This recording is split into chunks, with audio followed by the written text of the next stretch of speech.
اعوذ باللہ من الشیطان الرجیم، بسم اللہ الرحمن الرحیم۔ السلام علیکم رحمۃ اللہ وبرکاتہ۔ کتاب المستدرک اور حجت اللہ علی العالمین اور تاریخ ابن عساکر میں ہے کہ حضور اکرم صلی اللہ علیہ وسلم سے 1000 سال پیشتر یمن کا بادشاہ طبع اول حمیری تھا۔ ایک مرتبہ وہ اپنی سلطنت کے دورے کو نکلا۔ 12,000 عالم اور حکیم اور 1,32,000 سوار اور 1,13,000 پیادہ اپنے ہمراہ لیے، اور اس شان سے نکلا کہ جہاں بھی پہنچتا اس کی شان و شوکت شاہی دیکھ کر مخلوق خدا چاروں طرف سے نظارے کو جمع ہو جاتی تھی۔ یہ بادشاہ جب دورہ کرتا ہوا مکہ معظمہ پہنچا تو اہل مکہ سے کوئی اسے دیکھنے نہ آیا۔ بادشاہ حیران ہوا اور اپنے وزیر اعظم سے اس کی وجہ پوچھی تو اس نے بتایا کہ اس شہر میں ایک گھر ہے جسے بیت اللہ کہتے ہیں۔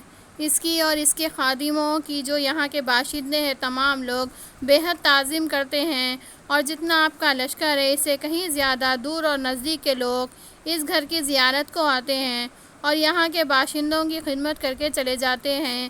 پھر آپ کا لشکر ان کے خیال میں کیوں آئے؟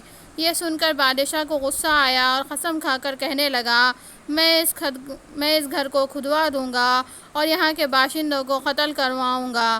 یہ کہنا تھا کہ بادشاہ کے ناک، منہ اور آنکھوں سے خون بہنا شروع ہو گیا اور ایسا بدبودار مادہ بہنے لگا کہ اس کے پاس بیٹھنے کی بھی کسی کو طاقت نہ رہی۔ اس مرض کا علاج کیا گیا مگر افاقہ نہ ہوا۔ شام کے وقت بادشاہ کے ہمراہی علماء میں سے ایک عالم ربانی تشریف لائے اور نبض دیکھ کر فرمایا، مرض آسمانی ہے اور علاج زمین کا ہو رہا ہے۔ اے بادشاہ، آپ نے اگر کوئی بری نیت کی ہے تو فوراً اس سے توبہ کیجیے۔ بادشاہ نے دل ہی دل میں بیت اللہ شریف اور خدام کعبہ کے متعلق اپنے ارادے سے توبہ کی۔ توبہ کرتے ہی اس کا وہ خون اور مادہ بہنا بند ہو گیا، اور پھر صحت کی خوشی میں اس نے بیت اللہ شریف کو ریشمی غلاف چڑھایا اور شہر کے ہر باشندے کو 7 اشرفی اور 7 ریشمی جوڑے نظر کیے۔ پھر یہاں سے چل کر جب مدینہ منورہ پہنچا تو ہمراہی علماء نے، جو کتب سماویہ کے عالم تھے، وہاں کی مٹی کو سونگھا اور کنکریوں کو دیکھا اور نبی آخر الزماں کی ہجرت گاہ کی جو علامتیں انہوں نے پڑھی تھی ان کے مطابق اس سرزمین کو پایا تو باہم عہد کر لیا کہ ہم یہاں ہی مر جائیں گے مگر اس سرزمین کو نہ چھوڑیں گے۔ اگر ہماری قسمت نے یاوری کی تو کبھی نہ کبھی جب نبی آخر الزماں صلی اللہ علیہ وسلم یہاں تشریف لائیں گے ہمیں بھی زیارت کا شرف حاصل ہو جائے گا، ورنہ ہماری خبروں پر تو ضرور ہی کبھی نہ کبھی ان کی جوتیوں کی مقدس خاک اڑ کر پڑ جائے گی، جو ہماری نجات کے لیے کافی ہے۔ یہ سن کر بادشاہ نے ان عالموں کے واسطے 400 مکان بنوائے۔ اس بڑے عالم ربانی کے مکان کے پاس حضور صلی اللہ علیہ وسلم کی خاطر ایک 2 منزلہ عمدہ مکان تعمیر کرایا اور وصیت کر دی کہ جب آپ تشریف لائیں تو یہ مکان آپ کی آرامگاہ ہوگی، اور ان 400 علماء کی کافی مالی امداد بھی کی اور کہا، تم ہمیشہ یہیں رہو۔ اور پھر اس بڑے عالم ربانی کو ایک خط لکھ دیا اور کہا کہ میرا یہ خط اس نبی آخر الزماں صلی اللہ علیہ وسلم کی خدمت اقدس میں پیش کر دینا، اور اگر زندگی بھر تمہیں حضور صلی اللہ علیہ وسلم کی زیارت کا موقع نہ ملے تو اپنی اولاد کو وصیت کر دینا کہ نسلاً بعد نسل میرا یہ خط محفوظ رکھیں، حتیٰ کہ سرکار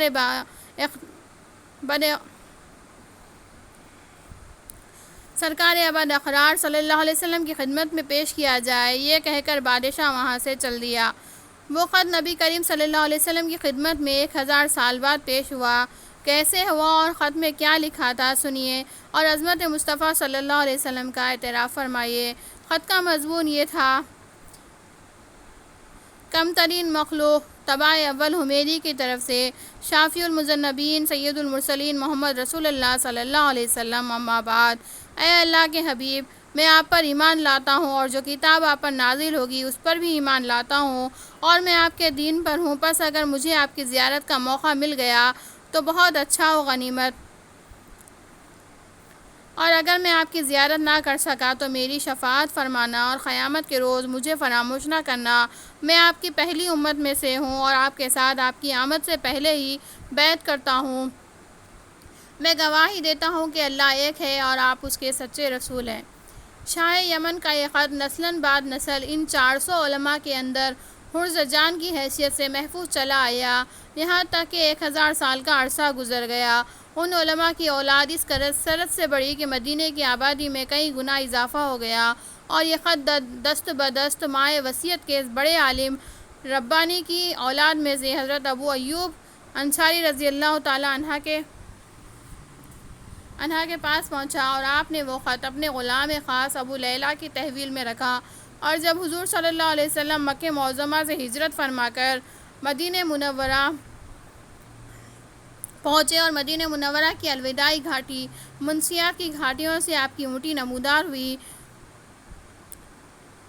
مدینہ منورہ کی الوداعی گھاٹی منشیات کی گھاٹیوں سے آپ کی اونٹنی نمودار ہوئی، اور مدینہ کے خوش نصیب لوگ محبوب خدا کا استقبال کرنے کو جوق در جوق آ رہے تھے، اور کوئی اپنے مکانوں کو سجا رہا تھا، تو کوئی گلیوں اور سڑکوں کو صاف کر رہا تھا، کوئی دعوت کا انتظام کر رہا تھا، اور سبھی یہی اصرار کر رہے تھے کہ حضور صلی اللہ علیہ وسلم میرے گھر تشریف فرما ہو۔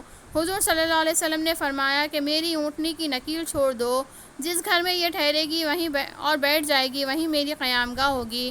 چنانچہ جو 2 منزلہ مکان شاہ یمن طبع نے حضور کی خاطر بنوایا تھا، وہ اس وقت حضرت ابو ایوب انصاری رضی اللہ تعالیٰ عنہ کی تحویل میں تھا۔ اسی میں حضور صلی اللہ علیہ وسلم کی اونٹنی جا کر ٹھہر گئی۔ لوگوں نے ابو لیلٰ کو بھیجا کہ جاؤ حضور صلی اللہ علیہ وسلم کو شاہ یمن طبع کا خط دے آؤ۔ جب ابو لیلٰ حاضر ہوا تو حضور نے اسے دیکھتے ہی فرمایا، تو ابو لیلٰ ہے؟ یہ سن کر ابو لیلٰ حیران ہو گیا۔ حضور صلی اللہ علیہ وسلم نے پھر فرمایا، میں محمد رسول اللہ ہوں، شاہ یمن کا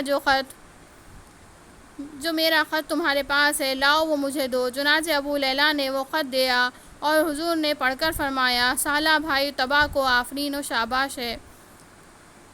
صدق اللہ العلی العظیم، وما علینا الا البلاغ۔